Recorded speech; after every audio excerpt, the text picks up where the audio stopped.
Hello and welcome back to the second episode of In Conversation with Creatives. Today I have with me my friend and an illustrator, Miss Akanksha Menon. She works at Lollipop Design Studio as an illustrator and also runs her own brand, Huge Spirit. She also makes illustrated products and has been featured across a lot of prominent publications like The Hindu, The Hard Copy & Co. and The Creative Gaga among many others. So let's jump right in.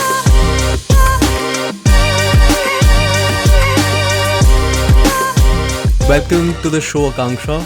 It's really nice to have you here finally. Yeah, thank you. My first podcast.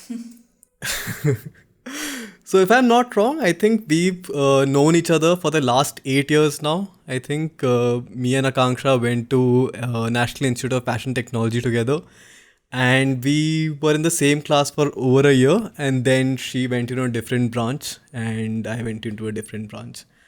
That's right. Do you remember the first time we met by any chance? That would be hard to Not pinpoint, really, right? no. I think it just happened in class, like when we all just came together. No idea. Okay, got it. Quite long. So, I just begin with asking you, what made you get into drawing? When was the first time you remember picking up your pencils and, thought of first doodling or drawing something? So can't remember the first, but I've been put into drawing classes since the age of 4. So since then, my parents kind of saw me, like I guess, into drawing. I would always come from my play school and kind of color in with my crayons. So I think they realized I had this interest in drawing and put me for art class. Since the age of 4, I had that interest, and I always kind of since then till I think about 10th grade, I used to go have a art class that I used to always attend. So that's how it started. So it started at the age of 4. Yeah. That's pretty early. Were your parents also into the creative fields, or it was just something random that they wanted to see if you are good at this or not? Yeah, I mean, they just saw me interested with, color pencils and crayons. I would always be with a book and, coloring something. So I think that's what made them put me into the class. But yeah, my dad, he kind of draws very well. So I think that was Okay, so that that's probably kind where you of get it from. maybe, yeah. Okay. Cool. So, when you were in college, you were doing fashion design, if I'm not wrong, and then you shifted into doing illustrations. Do you think your education in fashion helps you out today with what you do, or is it a complete shift from what you've been doing in college? No, so college had an overall experience. Like we learned a lot of things, like even a little bit of photography, the softwares. So the softwares I use today, like for my work, I learned it through college. Like that's where I got introduced to it, and so that's one thing that's helping me today. Whereas when you see in terms of fashion, I have drifted profession, so I don't really use much of fashion knowledge. But it does come in sometimes. For example, I'm designing for a fashion website or e-commerce, so making illustrations for that. So I have knowledge about the industry and applications of that field. So it's kind of easy that way to understand what probably the client would want and design accordingly. So there are Like, very few influences currently. Like I remember, students in the fashion classes would make these illustrations of like girls wearing those fabrics and garments. I think it's called a croquis if I'm not Yeah, wrong. yeah, fashion But illustrations, yeah. yeah, so does that help in any way with forms and everything in your illustrations? So a lot of the techniques on the digital software helps today because I kind of use those softwares even today, like Illustrator and Photoshop. But apart from that, I don't today really draw croquis. And if you see, I was not really good with anatomy. Okay, there would always be like Okay. this weird finger and things like that, and that's why probably I draw cartoons today. So not with definite proportion. So that evolution has happened. So when did you finally get serious into illustration as a career? Was there a tipping point for you or a point in life where you can think, yeah, this is probably where I decided to shift into illustrations? No, so actually this happened by chance in the sense I was already working on freelance projects on the illustration front, but when I had to leave my fashion design job, I kind of freelanced for 10 months. So that's when I kind of did more projects on this, and I realized, okay, this is something I'm good at and I'm interested in creating for a digital space website. So I think then I started applying to places where they have a role as an illustrator, not as graphic designer, but solely illustrator, where I would create a lot of illustrations for any given domain. Yeah. So that's how I then applied and got the job. So it just happened by chance, you could say. Like I wasn't looking in that direction, but it came the way, and then I thought, hey, okay, maybe this is what it is, and I went forward. So apart from your job as an illustrator, you also run a brand called Huge Spirit. So is there a story behind that brand, how that came into being, or probably why you named it Huge Spirit? Okay, so why I named it, that happened. So initially, basically, I didn't really put out my artwork on social media, especially Instagram. It was mostly on a platform called Behance, right? The portfolio website. So that's where I used to mostly put my work. And then in 2017, I think I made this account specifically for art, because somebody told me that you should put it out on Instagram and stuff. It's the thing now, and that was the time a lot of people were actually putting out their artwork, and I realized, okay, I need to put it out. So it was initially called Art by Akansha. I didn't have any fancy handle name, and with time I realized, okay, I need to call it something else. I don't want to call it by my name. So I was cleaning the room one day and I found a project which I had done for college, which was some kind of a corset design, and I had to make a mood board. And the mood board was inspired from Rajasthan and Native American. So I had named that board called the project Hued Spirit, which is hued in terms of colors from Rajasthan, and spirit like totems and that essence from Native American culture. So I kind of felt, okay, this is a good idea. I kind of liked that name. It just clicked, and I just immediately changed it. And then since then it's just been that. So there was no, I accidentally stumbled upon it, and then I was like, okay, I'll name it Huge Spirit. Nice. So how long has it been since you started this Huge Spirit? It's been like 3 years now, I think. 3-4 years, Since or more than that. Yeah, 2017, I think around May. So then since then, yeah. So it's been almost 3 years. So how do you usually come up with ideas? I keep seeing your posts on Instagram. So do you dedicate like an X amount of time per day that you think that you will dedicate into this, or is just randomly whenever you come up with ideas you just draw something? And how long does it take for you to finish one piece? Is that different for different pieces, or do you have an average time? Okay, so for me, like doing it for Instagram, it happens, like I have this book where I write down ideas, because sometimes something happens, I get an idea out of it. And lately I've been drawing things which are happening around and relatable to people, because everybody is, experiencing different things.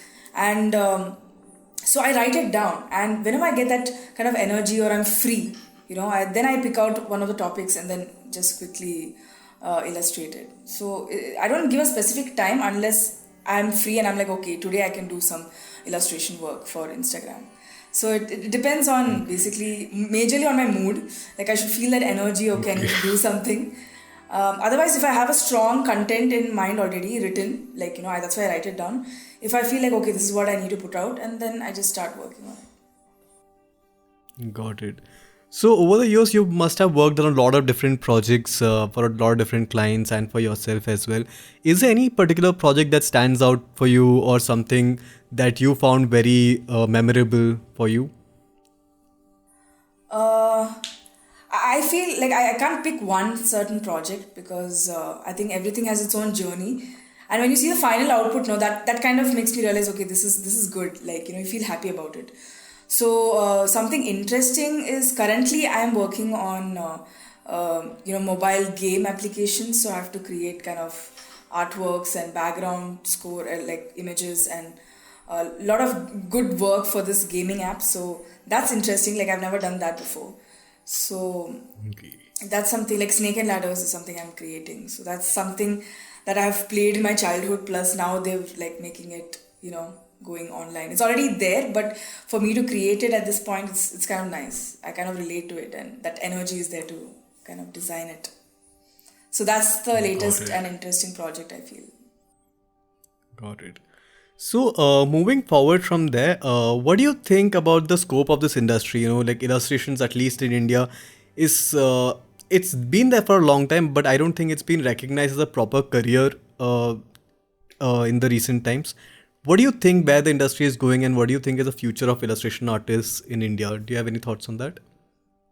So in India, illustration as a job, like for as a profession, is quite less. I mean, I have faced it myself. Like when you look for jobs as an illustrator, there are very few companies who actually know there is a requirement or they actually need a requirement of an illustrator, because illustrator's job is like to add little, not little. I mean, add value to whatever you're creating, whatever product it may be, whether it's offline or online. There is some art aesthetic which goes around it, right?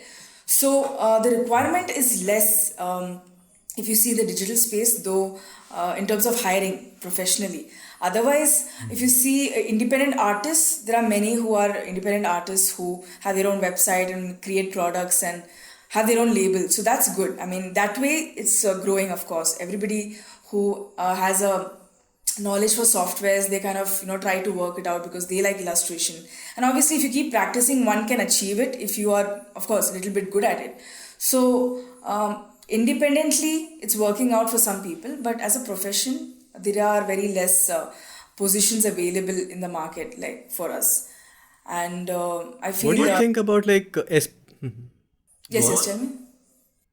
So I was just thinking that, especially with COVID and everything happening, and most brands can't really go out there and shoot films or shoot photos and stuff. Do you think that's a good space for artists to start picking up, because the market is definitely, there's some scope to get in there? Yeah, I mean, you're right, because now everything is digital. So digital marketing, digital illustration, all this is coming to the picture. Like a lot of great brands that I follow are putting out great content in terms of video or even, artworks, because there's that extra time and that's the only mode right now through which people can communicate, right? And personal experience, like through this 6 months of quarantine, I have actually built so much content. I have grown also in terms of style because I'm getting that extra time to keep creating content. And I feel this is a time a lot of things are happening, so a lot of artists have that content and everybody's putting out a lot of artwork. I'm seeing a lot more of art content in these past 6 months. And also some profiles that I follow, like genuinely good profiles, like they share work and stuff. So everybody's engaging and looking for art at these times. So I think it's a great breakthrough that way for a digital space. Yeah. Got it. So while we are talking about other brands that you've been seeing, is there any specific person or illustrator that you really look up to and really admire? Is there people like that? There are many. There are many because, and they're all in different styles. Like Pablo Stanley, for example, I like his style. I mean, I kind of relate to it, and his content and the way he puts out his content, it's so like chirpy and happy, and I like that. The vibe is good. And also there's this artist, Indian artist, Samir Kulawood. Like he just draws real things around him, like very realistic figures and stuff. It's very raw and still minimal. I like the vibe. So there are many artists that I can mention who I've got inspired, and one of the first ever, like since school, would be Pablo Picasso. I like abstract forms and colors, so that was one vibe I really liked for the first time. So he was one of the first artists that I genuinely liked and followed. So apart from that, there are many to mention, like many great artists. Got it. So I think some of the people who might be listening to this would probably be aspiring illustration artists. So for them, I would just like to ask you. So this is a question that a lot of artists struggle with, including me. Is it a good idea to stick to one single style, or should people keep experimenting with different styles? What's your take on that? Okay, so in 2017, when I made the page and I started like putting out work, if you see the first post that I put on my Instagram first, it's nothing that I do today. So I was still experimenting and trying to figure out my style, because at that point I used to look up at Alicia Souza and I was like, oh, you could recognize her work just by looking at the style. I was like, okay, I think I need a style, like people need to, know this is, huge spirit or whatever. But, I feel like since my professional work also requires me to have variety of styles to experiment with, I realized that I don't want to stop with just having a style. It's okay to like have other styles, but you can probably showcase your content or thought in a way if you want. that is solely up to the person. Like for me, I like variety. Like if I need to do something apart from my usual style, I'm always up for it, because you shouldn't restrict yourself. Sometimes only if you try you kind of realize what you like, right? So there are some artists who like only paint, right? The paint texture, so they will go into that style. But there are artists who like even crayons or even charcoal, so they could go into that line as well. So I feel like they don't have to restrict. They can practice and see which style suits them, their personality, their vibe, their energy, and then pursue it. It's okay to have multiple styles. I don't think you need to narrow down. That is solely up to you. So if somebody is getting started, how do they know that this is something for them? Like, is there like a few checkpoints? If you are, say, good at X, Y, and Z, then you can probably, it's a good idea for you to become an artist. Do you have something like that? Like for people who want to become artists in the future? See, there are different kinds of artists. Artists who kind of give out comics in which content is a real gameplay. And not the style, because why I would say is content. I've been seeing a lot of work lately, and a lot of the illustration artworks, they focus on content. So once you have strong content, then your style, any style could work it out. So that's one of the thing, like make sure you can have content. But if you're not a content person, you're more of an aesthetic person, then you could use a style that kind of gives out that vibe, like can bring out the aesthetic part of it. There's no content, but it looks beautiful to the eye. That's also art, right? So there is a storytelling approach, there is a visual approach, and there is a very knowledgeable approach, like trying to give out information about things around. So there are various categories. So like these are the things you could keep in mind. Probably try out these segments and see where you're strong. If you're good at making content, then you can make like comics and stories, stuff like that. If you are good with color and abstract, then probably just focusing on creating things in that abstract form with just colors would make sense. Both ways, there are different directions. So you can try out and see where your interest lies and which you're stronger at, because not everybody can create content, like good content. Of course, if you have a story to tell, you can definitely do it, but it's very challenging, I feel, having to do content work. So these So are if the you two are, things. say, And good also, at like I feel people should observe things around, how they look and how you can demonstrate them in like an illustrative form. So Got it. So if somebody is good at telling stories and can draw really well, I think that will be a perfect mix for somebody who wants to get into illustrations. And obviously a keen eye for observation. These 2-3 things, if people keep in mind, I think they can pursue a career in illustrations. yeah, and also they should have that drive, like to create it, because illustrations is not just solely for comics or aesthetic. Like today, illustration is used in packaging. It's used on websites and mobile applications, gaming. There are a lot of routes. Even a person who's interested, who has a slight sense of design, and he likes gaming, he could pursue like game art, storyboarding, stuff like that. So it's connected to your interests as well, so you can go in any direction. Got it. Also, would you have any tips for, say, a person is applying for a job as an illustrator? Do you think there are certain things that if you include in your portfolio, there are better chances of you landing that job? Anything along those lines? Portfolio. Yes, so the first portfolio I ever made was in college, and one thing that I was told by the professor was that the portfolio is your baby, and it should have your essence in it. So when you create a portfolio that's just like you, even when you present it, it would bring out how you are as a person, and that's very important when somebody receives your portfolio. So they should get that same energy when you're explaining it to them, like what this project is about, because and also you should make sure you know what you're putting in your portfolio. That's very important, apart from adding your little bit in it.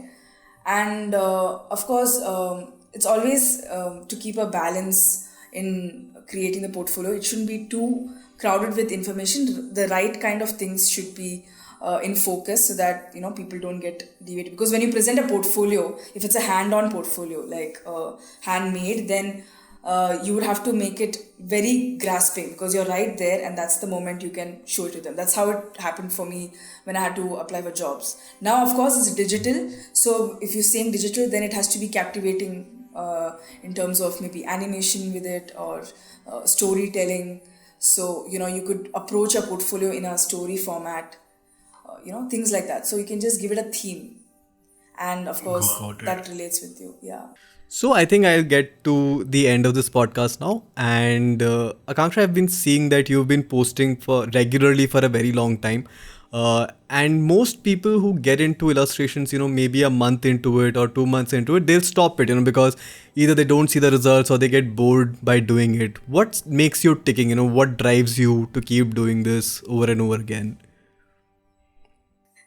So I generally like drawing, and I think that's like it's part of my routine. Like you brush your teeth, you have bath, and then you draw. It's like part of the daily routine. And like I have a lot of thoughts and stories to tell. And this is my mode, my medium to tell people, what I feel and probably what other people also experience. So I think I think things happening around is what's driving me to create, this illustrative content. And of course, like, everybody has their own certain things. Like I like cats, then suddenly I'll just draw cats and, things like that. So it's just what's happening and what I like, what I feel that drives me to like put it out there. So, okay, I think that was a nice session talking to you. For any viewers who are listening to this, how can they get in touch with you? I think Instagram is the best way, or would they have to go somewhere else to get in touch with you? Yeah, I mean, I'm active on Instagram. So, like, they can get in touch with me there. Like, a lot of people kind of already kind of send me DMs asking, what should I do if I want to do, like, print something, or if I want to create, what kind of tool should I use and stuff like that. So, you can ask me anything, just drop in a DM.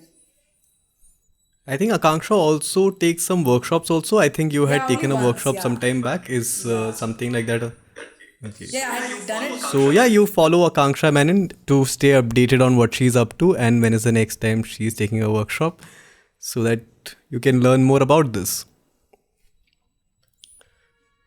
Yeah, I'm glad. Akanksha, it was nice having you here. Same, likewise. It's been great. My first. Thanks for taking the time to do this.